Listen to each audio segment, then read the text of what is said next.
Hello दोस्त, आज हम आपको वास्तविक संख्याएं से एक क्वेश्चन लेकर के आए हैं जिसमें कि 3 क्वेश्चन लिखा हुआ है।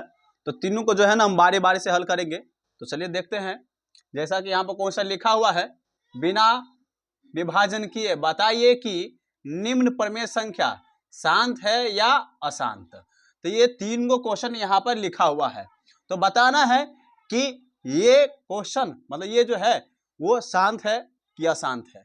फिर इसको भी बताना है कि शांत है कि अशांत है, फिर ये वाला भी। तो तीनों को बारी बार से हम हल करते हैं। तो शांत होने के लिए यानी कि बिना विभाजन किए, है ना, मतलब इसमें बिना भाग दिए हुए बताना है। ठीक है, तो देखिए इसके हर में है 3125, यानी कि इसका अभाज्य गुणनखंड तोड़ेंगे तो इसमें 5 से लगाएंगे तो 6 पंच 30, एक इधर जाएगा तो 12 और 5 दूना 10, फिर 5 25 हो जाएगा, मतलब 625 आ गया। फिर इसमें 5 से लगाएंगे, 12 पंच 60, फिर जो इसमें से 2 इधर जाएगा तो 25 हो जाएगा, 5 25। फिर उसके बाद 5 से इसमें लगाएंगे तो 25 पंच 125 होता है, मतलब 125। फिर 5 से इसमें लगाएंगे तो 5 25। इसको 13/3125 के जगह पर अभाज्य गुणनखंड के रूप में लिख देंगे। गुणनखंड के रूप में लिखेंगे 5 गुने 5 गुने 5 गुने 5 गुने 5, यानी कि आ गया 1 2 3 4 5।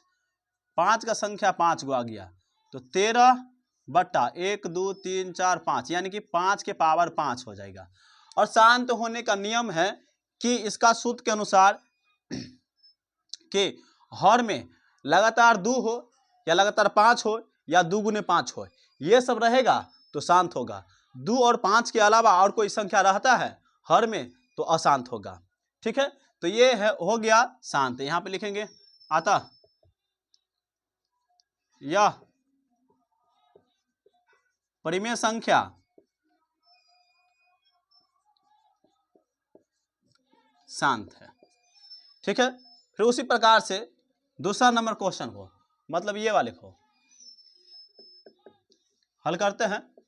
17/8 है, यानी कि 17 हर में है 8, तो 8 का अभाज्य गुणनखंड करेंगे तो इसमें 2 से लगाएंगे तो 4 आ जाएगा, फिर 2 से लगाएंगे तो 2 आएगा। तो इसको गुणा के रूप में लिखेंगे 2 गुने 2 गुने 2, तो हो जाएगा 17/2 के पावर के होगा 3, यानी कि 2 के पावर 3 आ जाएगा। मतलब 2 के पावर 3 आ जाए या 5 के पावर यहाँ पर जैसे जो है आया है 5, तो ये भी शांत है। और 2 के पावर 3 हो या 5 के पावर 3 हो, 2 और 5 के अलावा और कोई संख्या रहता है तो वह अशांत होगा। 2 और 5, सिर्फ 2 और 5 रहेगा तो समझिए वो संख्या हो जाएगा शांत। ठीक है, तो यहां पे लिखेंगे अतः यह परिमेय संख्या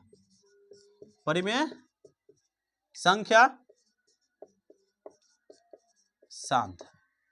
फिर उसी प्रकार से यहां पर तीसरा क्वेश्चन का भी हल करते हैं।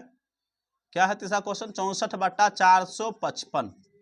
इसका भी अभाज्य गुणनखंड करेंगे। हर वाला को हर में है 455, तो 455 का अभाज्य गुणनखंड करेंगे तो देखिए इसमें से डायरेक्ट जो है लगाते हैं 5 से ही लगेगा, 2 से लगेगा नहीं, क्योंकि 2 के लगने का नियम होता है एकांश स्थान पर 0 हो, 2 4 6 या 8, है ना, तो 2 से लगेगा। 3 का नियम होता है कि अंकों का योग।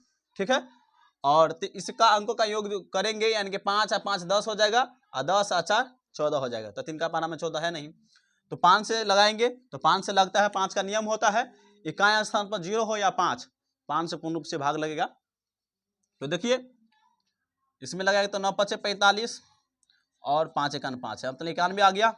और फिर जो है 7 से इसमें लगाएंगे तो 13 7 91।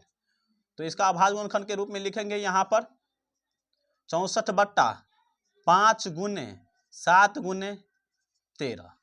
तो देखिए यहाँ पर 5 तो ठीक है, लेकिन 7 और 13 है ना, 7 और 13 जो आ गया है, कहने का मतलब ये अशांत है।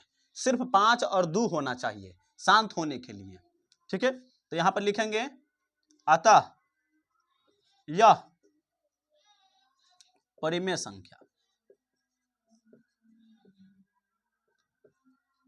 क्या है? अशांत। आसान था।